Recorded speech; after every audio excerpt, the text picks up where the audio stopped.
Hello wrestling fans, the Wrestling Wizard here and welcome to another video. I'm not going to lie to you, I'm still extremely upset and angry about WrestleMania and the result between The Fiend and Randy Orton. It angers me. It angers me so much that I didn't create a video for 2 weeks on this channel. I was that annoyed. I'm such a big Fiend fan. I just don't get why they would seemingly systematically go about destroying one of the best performers on the roster at the moment and the creative genius that is Bray Wyatt. Why, when you have invested so much time in a major storyline between three major superstars, would, on the grandest stage of all, the payoff be that Randy Orton goes over The Fiend clean? When you're trying to undo a lot of wrongs in the past when it comes to characters, such as The Fiend losing to Goldberg, Roman Reigns taking the belt off him, arguably weakening the aura of The Fiend, would you then spend months investing time in building up this character, literally a 3.5 month layoff, close to 4 month layoff, for him to return? Amazing costume, burnt out mask, awesome. There was a question whether it was Bo Dallas in disguise. We know now that's not Bo Dallas, as he's been released from WWE. He looked a lot slimmer, so that's probably where that came from. And he looked badass. I think we all knew he wasn't going to wrestle in that in the future, so there were some question marks as to whether he was going to return to his original state and come back more powerful and stronger than ever. And that's exactly what we thought was going to happen. An amazing entrance at WrestleMania. I love the way he just transformed back into his original Fiend mask and costume. Amazing entrance as he came out the Jack in the Box. Then he loses to one RKO for a distraction from Alexa Bliss. Now let's not forget, this guy took about 9,000 curb stomps at Hell in a Cell against Seth Rollins. However, now he's seemingly weakened because one RKO, game over, lights out. It makes zero sense. The payoff, everybody in that building wanted to see The Fiend go over Orton at WrestleMania. It's not as if Orton needs the W on the greatest stand of them all. That's the new one. Greatest stage of them all. He's done it all. He doesn't need it. So the payoff surely is The Fiend goes over, the Fiend gets booked strong, he comes out looking like a monster, and then destroys the roster all over again. Now, they back themselves into a corner here because the conclusion of WrestleMania is that Alexa Bliss is, in my eyes, she comes out stronger than The Fiend. She's more powerful than The Fiend. If those two were to get booked in a match, and I wouldn't write off them doing this, Alexa Bliss versus The Fiend in some sort of supernatural hocus pocus match, you'd bet your bottom dollar on Alexa Bliss winning, wouldn't you? And what also makes zero sense is the fact that seemingly The Fiend is a face now, from his mannerisms and from the Monday Night Raw segment after WrestleMania, which by the way was awesome. Again, it's the reasons why you love Bray Wyatt. They can bring back an overused Firefly Funhouse and seemingly he makes it fresh every single time. I mean, what was that phrase he come out with? Witches be wildin'. And it seemed like he'd had about 9,000 espressos or Americanos. He was buzzing. And when he was like, "Heal you, Mercy the Buzzard, heal you, Rambling Rabbit," and then he looked at Abby the Witch and went, "Be gone!" Like, that cracked me up. I've watched that a few times because it just made me laugh. And it made me think, you know, I'm still going to be investing time in this character because I think he's such a creative genius in Bray Wyatt that he can bring this back.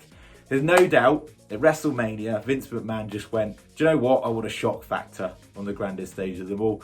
I want to shock them all. And let's just have Randy go over The Fiend purely because it'll shock everyone." No, the opposite happened. Every single person in that building booed because that was not the correct payoff. That was not the way to treat one of the biggest superstars, future superstars of the business. Remember, Bray Wyatt is only 33 years old. He's got years in the tank, and why would you go down that route? I also loved, by the way, at WrestleMania, the way he did that tribute to Luke Harper. Brodie Lee, rest in peace. Clearly, You could see the emotion even like through the mask, like you could see that. And talking of the mask as well, this is another thing. They've made improvements even further so with the mask. If you notice, in previous Fiend outings, if you like, or matches, you notice like the hole around the eye was a lot bigger. And obviously they cover it up with makeup. The problem with that is he wrestled, the makeup will come off and there'd often be like, I'll try and find a picture and pop it up, but there'd often be like a clearly visible like ring around the eye. Seems now they've actually, correct me if I'm wrong if this is not the case, but it seems like they've put more detail into the mask as well. So it seems like it's actually just going right around the eye line. The mask is obviously extended around that area, and then obviously you can see the contact lens, but without any outer lining, which is really, really cool. And also I think they've changed the nose slightly as well, like sculptured the nose more of a, well, nose shape, I suppose, if you like. And he looked awesome. Like, he came out and you just thought, right, this is the time for him to shine.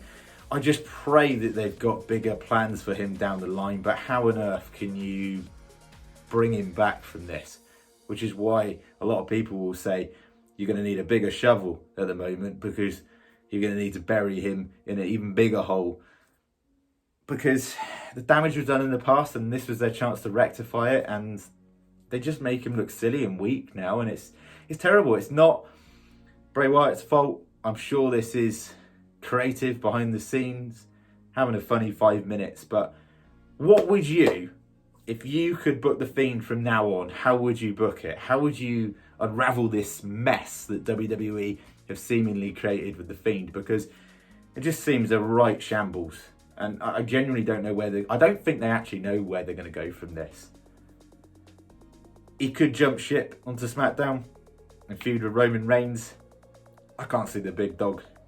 Sorry, I sound like Michael Cole now. I can't see the big dog dropping the belt.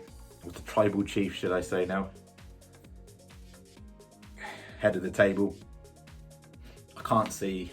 They'd probably end up having Roman Reigns just go over The Fiend and then bury him some more. Like, who is he going to feud with? Seemingly him being a face now. Who's he going to go up against as a heel? He ain't going to go up against Bobby Lashley, is he? Because they've clearly invested a lot of time in him, and clearly that's going to be a future megastar. And I'd love to see Brock Lesnar fight Bobby Lashley as well in the future. I hope they go down that route if rumours are right at SummerSlam. Where does The Fiend go from now? Be really interested to hear your thoughts and opinions in the comments section. Have they buried The Fiend? Can he return from this disaster? Please, please, please, please sort this out. He's such a talent. Don't waste him, WWE. Get him back to full power and answer the questions with Alexa Bliss as well. Like, what's going on? Is she Sister Abigail? What's going on? Thank you so much for watching the video. If you're new to the channel, it'd be awesome if you could like the video, subscribe would be even better, and of course share the video about. More videos coming up, probably on The Fiend as well, because this is a hot topic at the moment and one that definitely needs to be talked about. See you soon, stay safe, and hopefully see you in the next video.